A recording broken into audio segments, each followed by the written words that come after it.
Australia launches scheme to tackle domestic violence. Australia plans to set up a national scheme to address family violence and violence against women. The aim is to establish uniform guidelines for prosecuting domestic violence cases across all states. Prime Minister Tony Abbott has urged the Council of Australian Governments, the peak inter-governmental forum, to reach agreement on a plan this year. One Australian woman dies every week as a result of domestic violence, according to government statistics.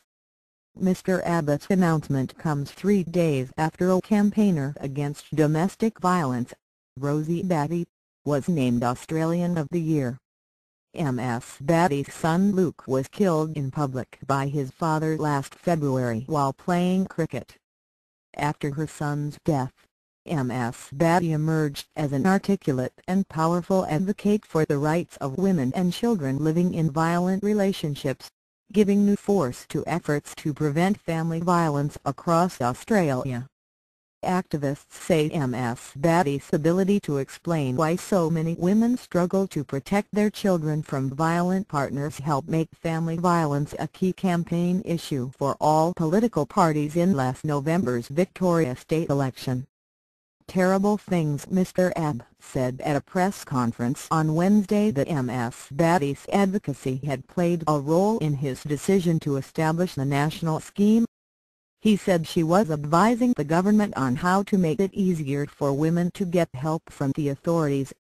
He added that he did not want Ms. Batty's Australian of the Year award to be just symbolic. Rather, he said, she wanted us to act as a nation to make a difference to reduce the scourge of domestic violence. He said the national scheme would mean a domestic violence court order against an alleged perpetrator in one jurisdiction would hold in another. The violence should not be allowed to follow women from state to state, he said. I am a father of 3 daughters, and the brother of 3 sisters, he said. The last thing I want to see is violence against women and children.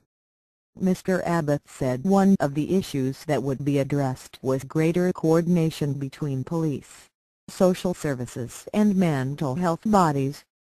The government would also consider launching a public awareness campaign similar to those launched to address illegal drink driving. If you are a repeat drink driver, you really have the book thrown at you, said Mr. Abbott.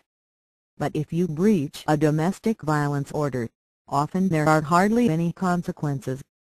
I tell you, just because terrible things are happening behind closed doors doesn't mean they are not terrible things,